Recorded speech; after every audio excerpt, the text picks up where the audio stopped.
All right, without wasting any second, let's put our hands together once again in welcoming a very grand welcome to Shri Jyotiraditya Scindia, Honorable Minister of Communication, Government of India. He's going to be joining us here on stage on Global Business Summit Day 2, 2026. Please welcome the Honorable Minister on stage. Ladies and gentlemen, a big round of applause for Honorable Minister Jyotiraditya Scindia.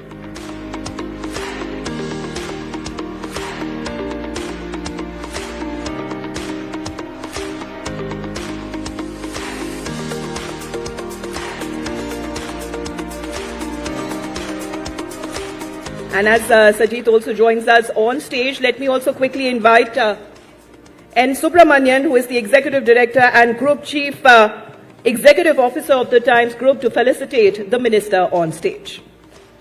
Mr. N. Subramanian, ladies and gentlemen, a big round of applause. The Minister being felicitated by the Executive Director and Group Chief Executive Officer of the Times Group.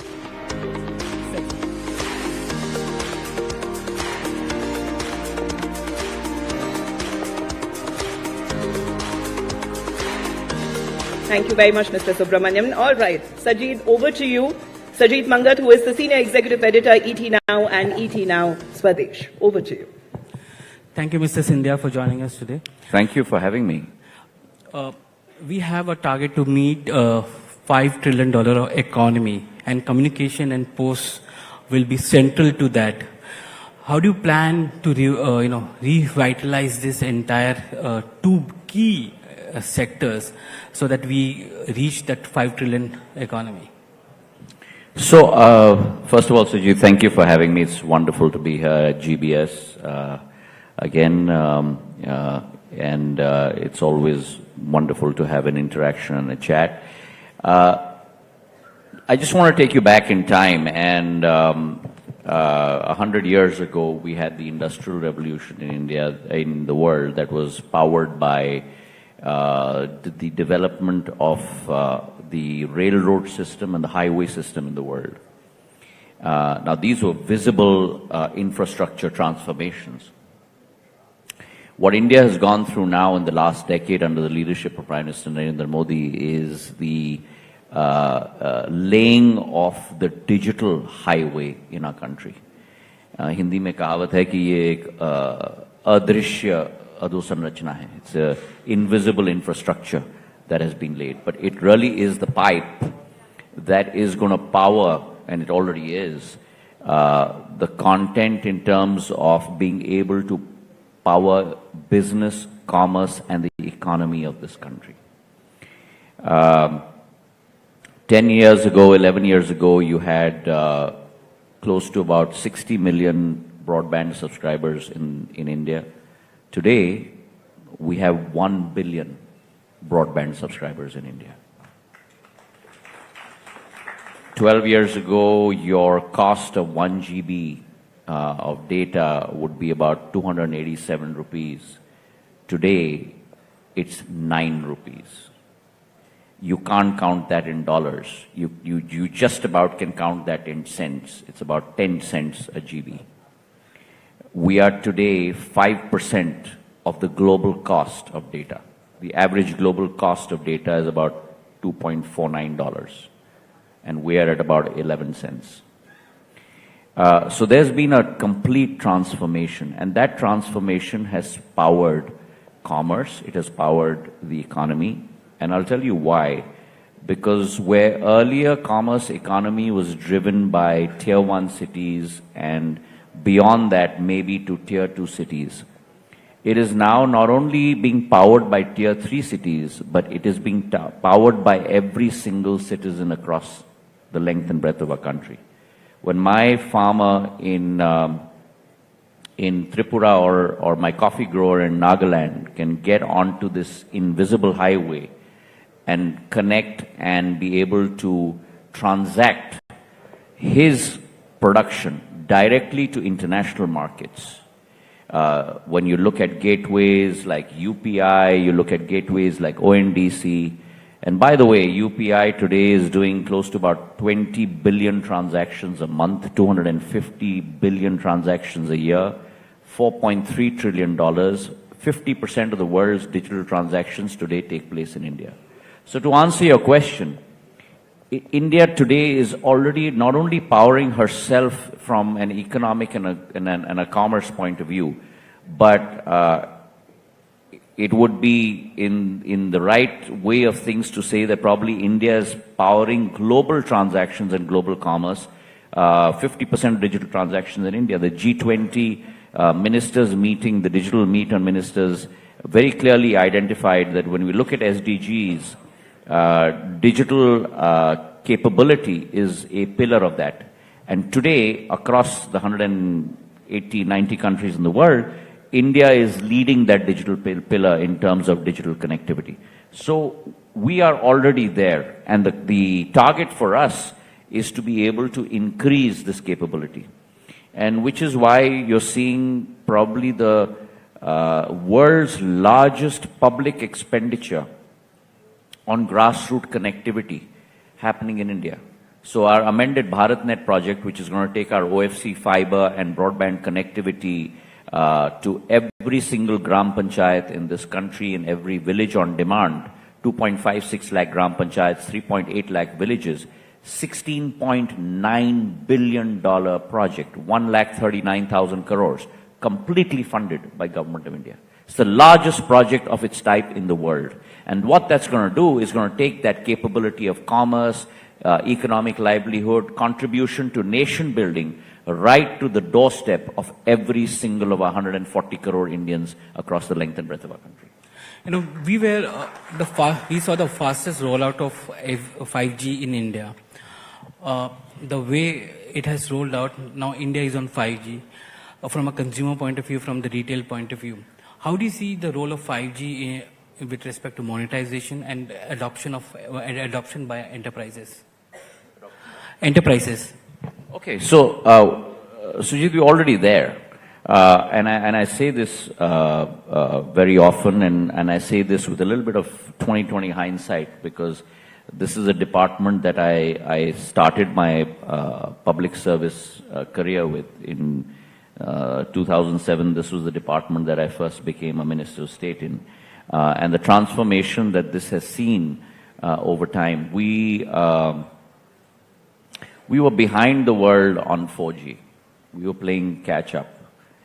We walked with the world on 5G, but I firmly believe that we will lead the world on 6G. Now, the substance and the meat behind that statement is we played catch up on 4G. Our state-owned telco, BSNL, had two paths before itself. One was to emulate the other telcos and buy equipment from the big four, the big five who produce telecom equipment, whether it's Nokia or Ericsson or Huawei or ZTE or Samsung. The other was the more arduous, difficult, challenging path of actually vertically integrating backwards and producing our own RAN and our own core software and building out our own BTSs. By the way, this has never been done in the world. For the last 40, 50 years, 5 companies from 4 countries, which I named, have ruled the telecom equipment manufacturing sector globally. And the Prime Minister made the decision for BSNL that we're not going to take the easy route. We're going to take the difficult route.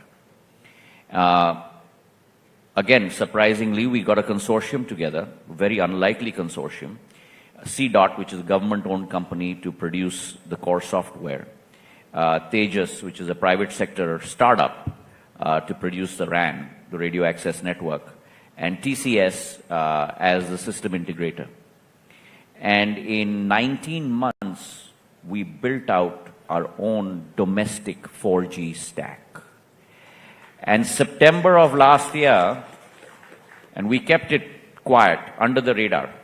And September last year, the Prime Minister inaugurated 1 lakh towers across the length and breadth of India, built on our own domestic 4G stack, built by TCS, CDOT, and Tejas. So what does that mean? That means that a sector that was the arena of a select few, 5 companies from 4 countries, India today has entered that club. India has become the 5th country to produce its own 4G stack.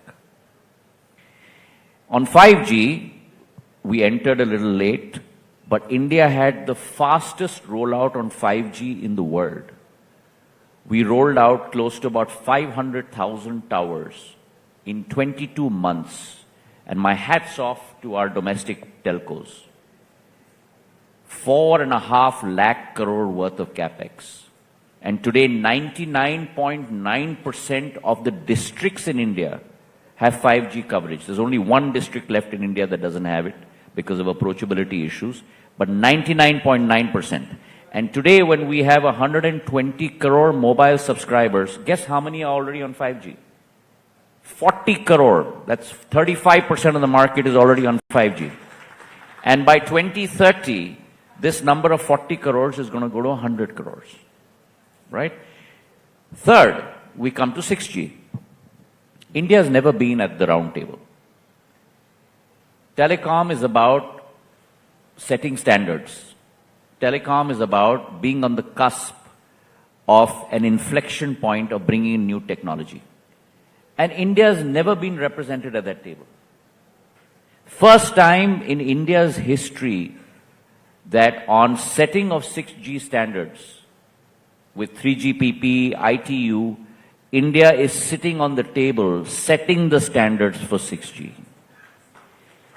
Bharat 6G Alliance, which has been set up in 2023 by the Prime Minister, started with 18 members, entrepreneurs, tech companies, telcos, government, across the board. Today has grown to 100 stakeholders.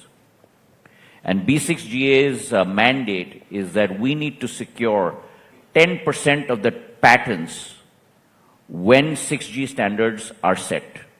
And we are well on our way. I take a review every quarter, by the way, on B6GA in terms of the 7 verticals that we have and how we are proceeding on that in terms of setting those standards with ITU and 3GPP.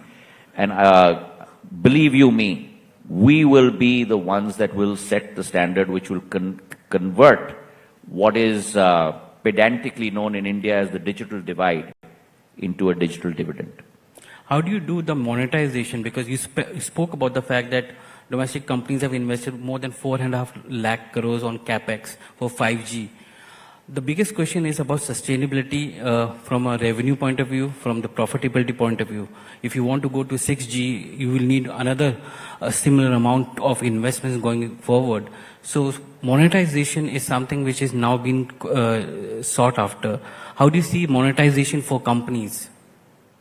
What do you mean by monetization of companies? Because all our 4 telcos, I mean, all out of our 4 telcos, our 3 telcos, our 2 telcos are already in the public market. 1 telco is planning to go to the public market. And with regard to BSNL, I'm going to keep that up my sleeve. But I guarantee you, we are on the path of a new paradigm of growth. BSNL, by the way, last